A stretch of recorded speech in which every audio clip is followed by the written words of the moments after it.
Welcome back to A Twist of Faith, and I'm your host, Alex Parkview, as always. This week, we'll continue our look at Air, the Book of Lucifer, the Enlightenment. Told you this was a freaking long one.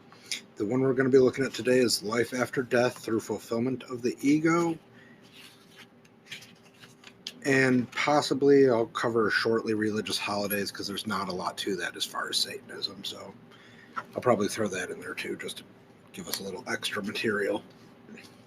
Now, in my little intro for this week's episode, I just want to say it's the holiday seasons. All of them are upon us. Happy whatever you celebrate. Hope you all enjoy whatever you do, your time with your family, all of that. Not my place, not my thing. I detest holidays for my own personal reasons. It is what it is.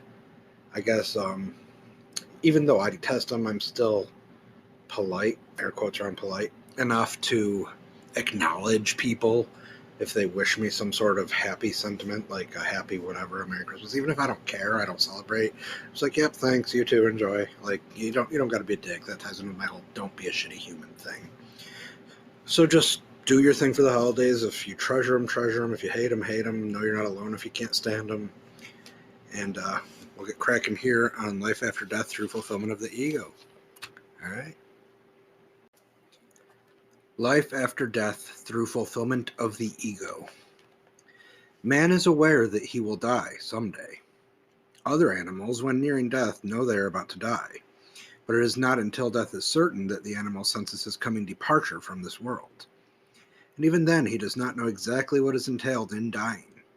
It is often pointed out that animals accept death gracefully without fear or resistance.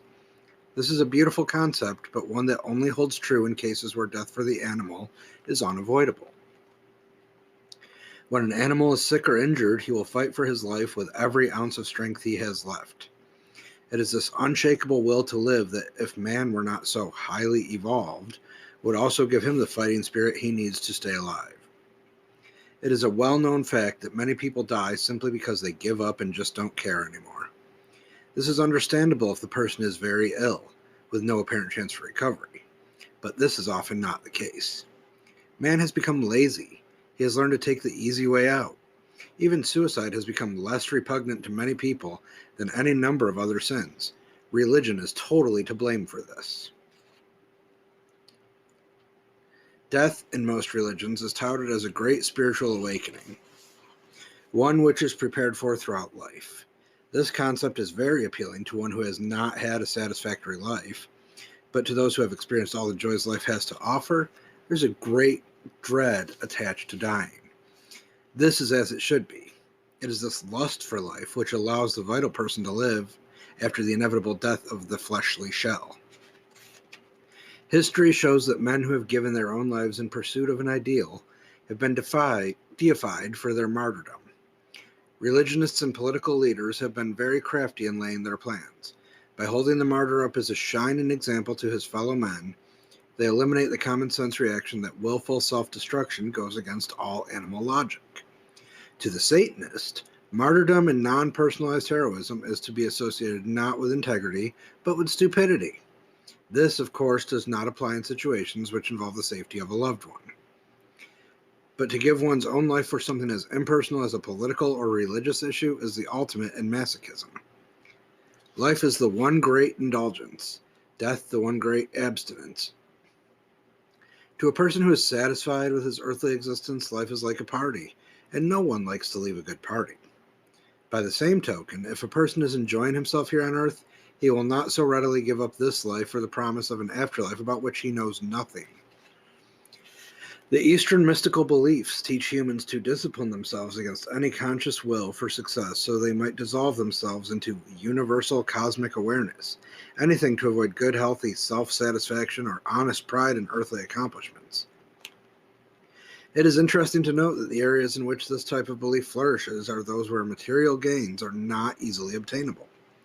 For this reason, the predominant religious belief must be one which commends its followers for their rejection of material things and their avoidance of the use of labels, which attaches a certain amount of importance to material gains. In this way, the people can be pacified into accepting their lot, no matter how small it may be. Satanism uses many labels. If it were not for names, very few of us would understand anything in life, much less attach any significance to it. And significance compels recognition, which is something everyone wants, especially the Eastern mystic who tries to prove to everyone how he can meditate longer or stand more deprivation and pain than the next fellow. The Eastern philosophies preach the dissolution of man's ego before he can produce sins. It is unfathomable to the Satanist to conceive of an ego which would willfully choose denial of itself. In countries where this is used as a sop for the willingly impoverished, it is understandable that a philosophy which teaches the denial of the ego would serve a useful purpose, at least for those in power, to whom it would be detrimental if their people were discontented. But for anyone who has every opportunity for material gain to choose this form of religious thought seems foolish indeed. The Eastern mystic believes strongly in reincarnation. To a person who has virtually nothing in this life, the possibility that he may have been a king in a past life or may be one in the next life is very attractive, and does much to appease his need for self-respect. If there is nothing in which they can take pride in this life, they can console themselves by thinking, there's always future lives. It never occurs to the believer in reincarnation that if his father, grandfather, or great-grandfather, etc., had developed good karmas by their adherence to the same beliefs and ethics as his present ones, then why is he now living in privation rather than like a Maharaja? Belief in reincarnation provides a beautiful fantasy world in which a person can find the proper avenue of ego expression, but at the same time claim to have dissolved his ego. This is emphasized by the roles people choose for themselves in their past or future lives. Believers in reincarnation do not always choose an honorable character. If the person is of a highly respectable and conservative nature, he will often choose a colorful rogue or gangster, thereby fulfilling his alter ego. Or a woman who has much social status may pick a harlot or a famous courtesan for the characterization of herself in a past life. If people were able to divorce themselves from the stigma attached to personal ego fulfillment, they would not need to play self-deceitful games, such as belief in reincarnation as a means of satisfying their natural need for ego fulfillment. The Satanist believes in complete gratification of his ego. Satanism, in fact, is the only religion which advocates the intensification or encouragement of the ego. Only if a person's own ego is sufficiently fulfilled can he afford to be kind and complimentary to others, without robbing himself of his self-respect. We generally think of a braggart as a person with a large ego. In reality, his bragging results from a need to satisfy his impoverished ego. Religionists have kept their followers in line by suppressing their egos. By making their followers feel inferior, the awesomeness of their God is ensured. Satanism encourages its members to develop a good, strong ego because it gives them the self-respect necessary for a vital existence in this life. If a person has been vital throughout his life and has fought to the end for his earthly existence, it is this ego which will refuse to die, even after the expiration of the flesh which housed it. Young children are to be admired for their driving enthusiasm for life. This is exemplified by the small child who refuses to go to bed when there is something exciting going on, and when once put to bed, will sneak down the stairs to peek through the curtain and watch. It is this childlike vitality that will allow the Satanist to peek through the curtain of darkness and death and remain earthbound. Self-sacrifice is not encouraged by the Satanic religion. Therefore, unless death comes as an indulgence because of extreme circumstances which make the termination of life a welcome relief from an unendurable earthly existence, suicide is frowned upon by the Satanic religion. Religious martyrs have taken their own lives not because life was intolerable for them, but to use their supreme sacrifice as a tool to further the religious belief. We must assume, then, that suicide, if done for the sake of the church, is condoned and even encouraged, even though their scriptures label it as a sin, because religious martyrs of the past have always been deified. It is rather curious that the only time suicide is considered sinful by other religions is when it comes as an indulgence. So LaVey brings up a few interesting points in that. Obviously, he's all about, we've covered this in previous episodes, fuck everything afterlife because there is nothing, get everything you can from your life while you still can. Me, I want, what's going to make me happiest, fuck everybody else. I'm not going to go out of my way to be a shitty human, but nobody better fuck with me, otherwise I'm going to fuck with them 5 times as hard. Hell, in the sacrifice thing he talked about, you can use these people as a human sacrifice. I disagree and digress, but that's the extent of respect that Satanism shows for other people. So, but he talks about like that complacency, the laziness of people. And it's not just a generational thing, it's like an age thing. I mean, I've been through some shit in my life, like military, twice divorced, etc., without going super detailed personal info here, but like I don't feel like, oh my god, my life is over, it's too hard, I can't stand this.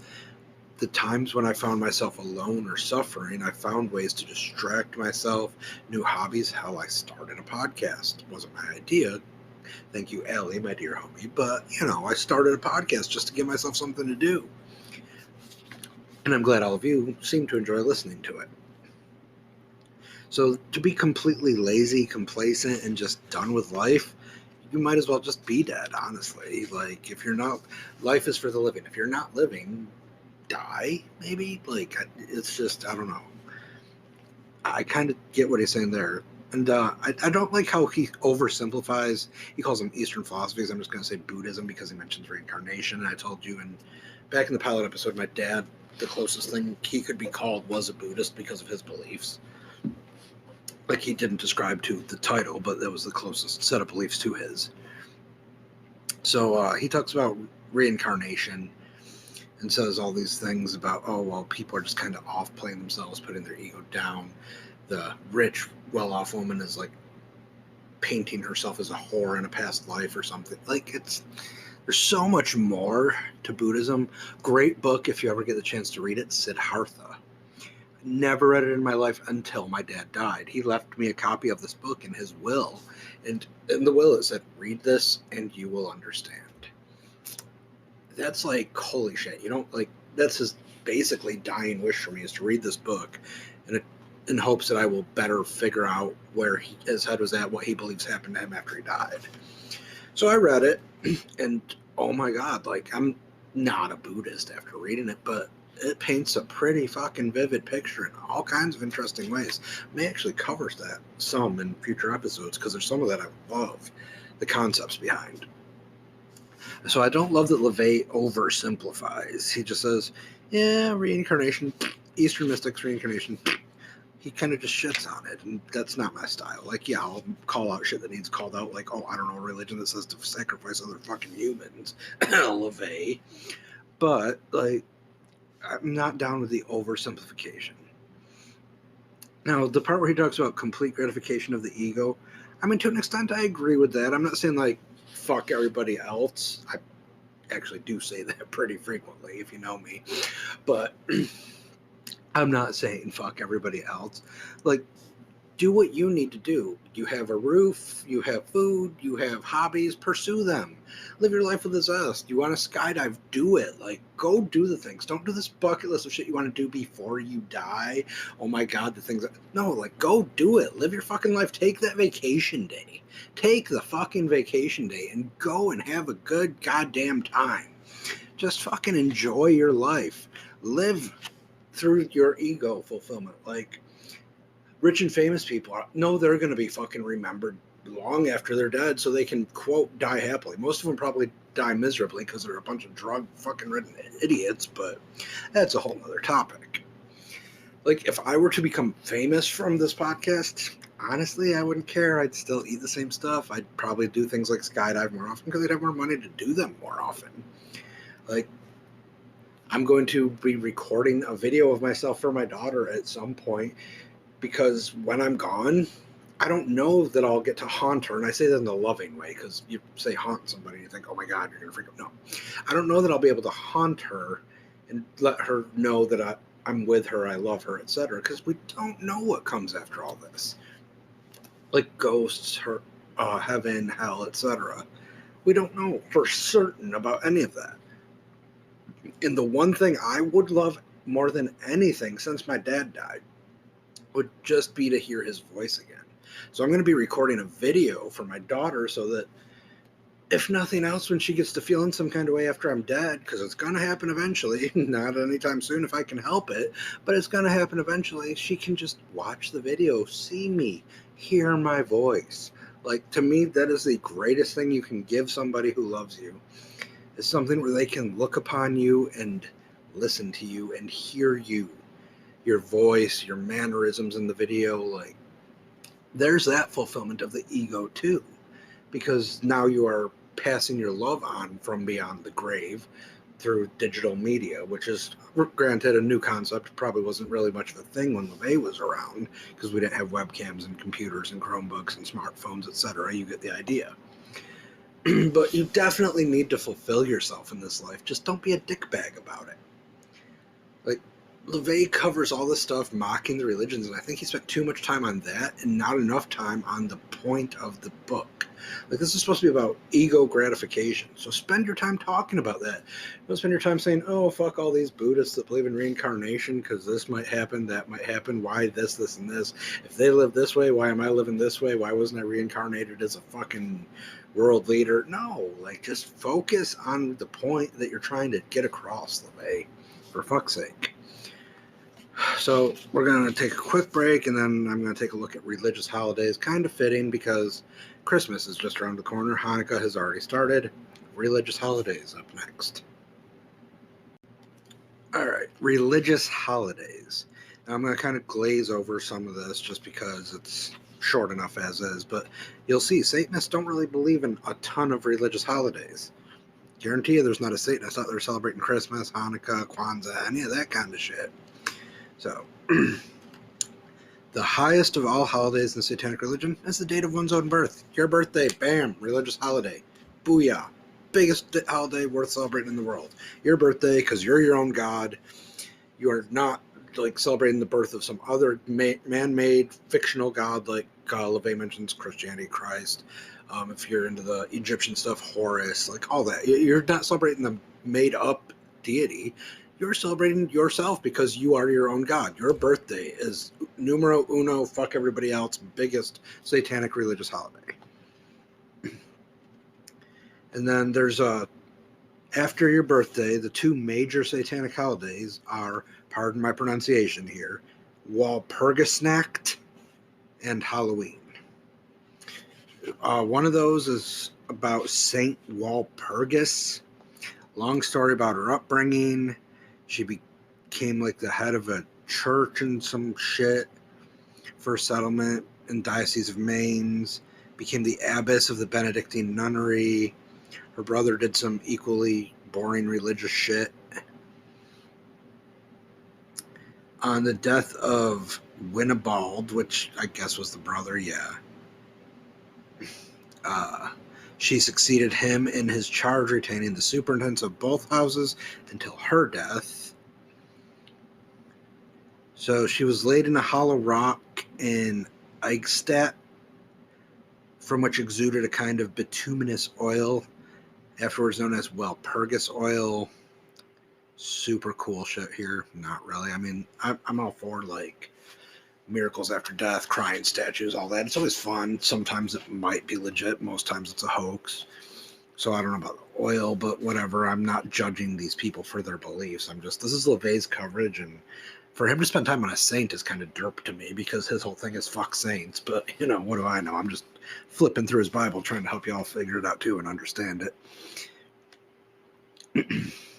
Says she is commemorated at various times, but principally on May 1st. Her day taking the place of an earlier pagan festival. Continuance of the most important pagan festival of the year, the grand climax of the spring equinox.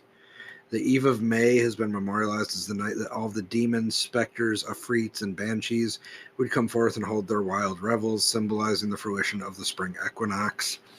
Again, LaVey, he mentions all these evil spirits and the ritualistic and the summoning and the magic parts of his talks, but for a man that really doesn't believe these things are real, kind of just doesn't do it for me, the way he goes about it. Like, he's like, oh yeah, you're not afraid of these because they're not real. You're your own god. There's no afterlife, no whatever.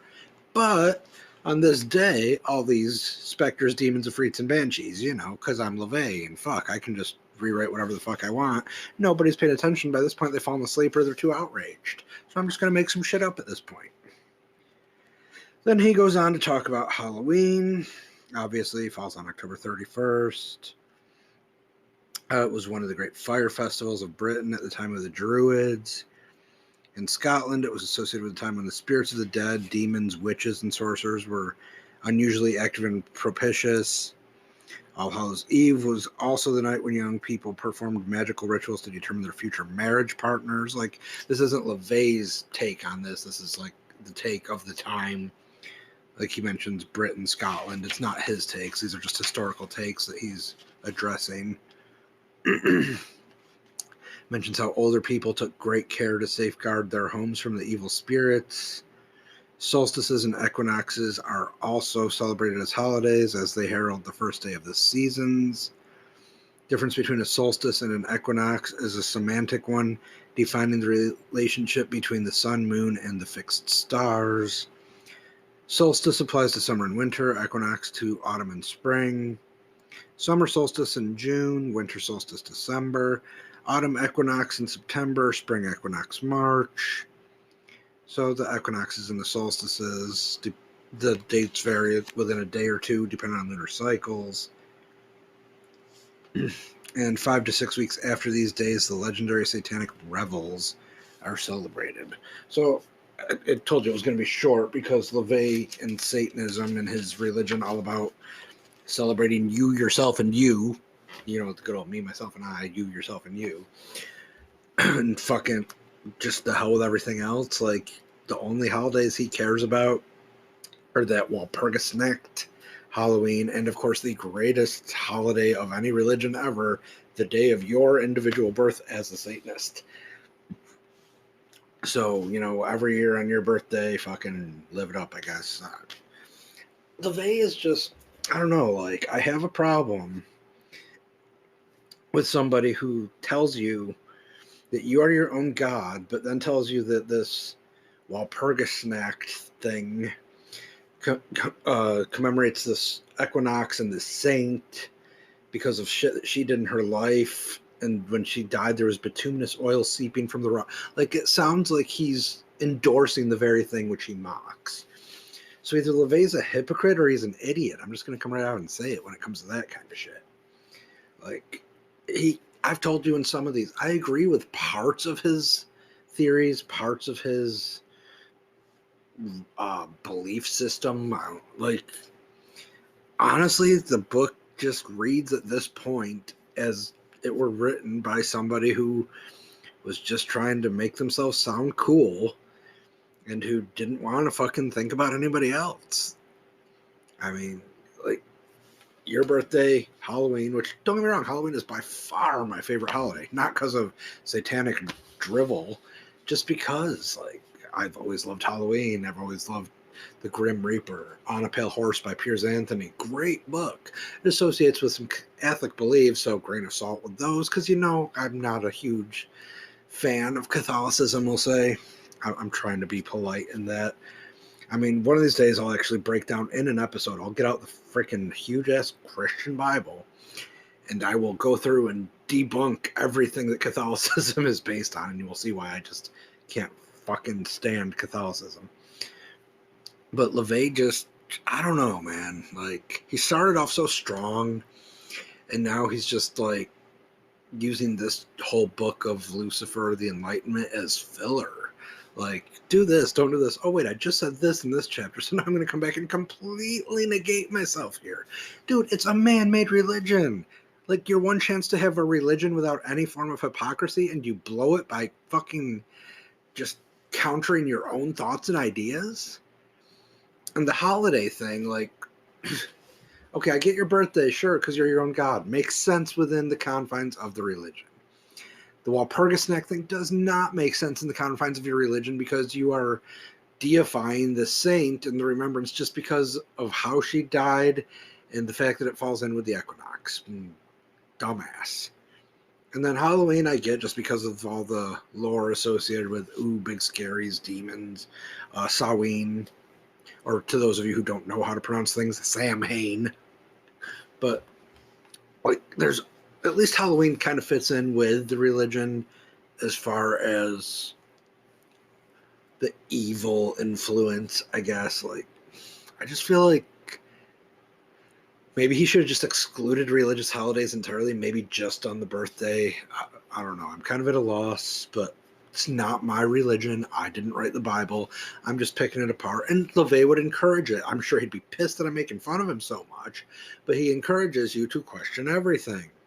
For belief of one falsehood is the beginning of all unwisdom. His own words from way back in the beginning in the Book of Fire. Like, sorry, LaVey, you brought it on yourself, and you did a shitty job of keeping any form of consistency and throughout this Book of Enlightenment. We'll see what you have to offer next week. It's disappointing. Like, I could write a Bible, take all the things I've learned, read, studied from all the religions, and I could do so in such a way that I would not contradict myself every 20 to 30 pages.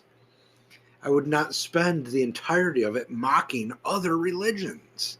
I would focus on the beliefs, the tenets, the building blocks, the meat of the faith, for fuck's sake. LaVey was like a temperamental, whiny fucking child that was just throwing a bitch fit about all the religions except for his, and was too busy mocking them to form anything of any actual substance. That's the way that I'm interpreting this. Maybe he'll turn it around. I've read the rest of the book. I'm not going to say he turns it around entirely, but there's some more fun stuff coming up. Maybe he turns it around later. But he's just a petulant child. He is a petulant child of a man. I know he says he's all about the children and their carefree zest for life. Maybe that's his excuse. Can't ask him, he's dead. So by his own words, can't ask him, he's dead.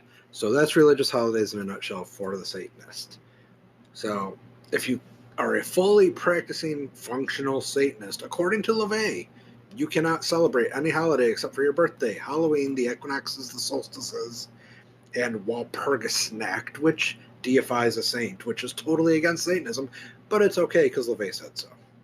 That's what I got for that. And that brings this week's episode of A Twist of Faith to a close. I had some fun this week mocking LaVey for his religious holidays, his inability to make a point without mocking other faiths. But again, my point is not to mock. Like, I'm not trying to just shit on Satanism. Like, I agree with the quote valid points when I think they're made. Just he's really in the shitty place in this Book of Enlightenment. So, I mean, next week we're going to take a look at the Black Mass. That's one of my favorite parts of the Satanic Bible. It's just so naughty. I like that kind of stuff, so I'm going to have fun with that one. And it's not going to be a lot of mocking. That's just going to be a lot of, like, derp. I like that book. So that one should at least make up for this crap. But yeah, like, that's it. And seeing as how I am not Anton, Szandor, LaVey, I will wish you all a merry, happy, fill in the holiday of your preference here. Like, I personally detest them, can't stand them, don't really give a fuck about any of them. My own personal reasons. If it's really eating at you that much and you just got to know, feel free to message me, twistoffaithpodcast@gmail.com. Interact. If you're on my socials, my handle on most all of them is Alex Parkview. Like, if you're just dying to know why the fuck I hate holidays so much, by all means ask and I might tell you. Somebody, not going to name names, on Twitter hit me up and they said, so, is there a certain religion you follow? Like, asking me. And I said, that would be cheating. Short answer, no. Long answer, maybe I'll cover it in a future episode. You never know. But regardless, what have I told you since day one? Since the pilot episode, I told you all, and I stand true to this. My religious beliefs do not matter in the context of this podcast. In this podcast, I am trying so hard to put aside any personal bias and be fair to people. It's not my fault LaVey likes to fuck that up in this book. Well, like I said, he kind of redeems. There's some stuff later. And then there's some straight up wonky shit when it gets into the Enochian keys, but another day, another episode. So that is it for the ego and fulfillment of the ego and living on after death through the ego fulfillment, the religious holidays. And again, I just want to touch really quickly, really briefly on that ego fulfillment thing. Like, so many people these days are just working themselves to death. And for what?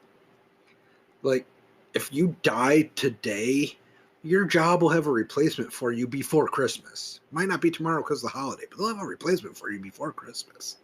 Guarantee it. So don't kill yourself for a job that wouldn't think twice about you. Live your life. Take a vacation day. Call out, use a sick day, a personal day. Go hang out with friends, family. Do something that makes you happy. Bring yourself a little bit of fucking joy this holiday season. All right, that's all I got for you guys other than the usual. Please subscribe, share, like, rate, review, etc. And thank y'all for listening to me, because otherwise it would just be me talking to myself endlessly. I adore all of the interaction, and I look forward to more of it. Until next week, this is Alex Parkview, and this has been A Twist of Faith.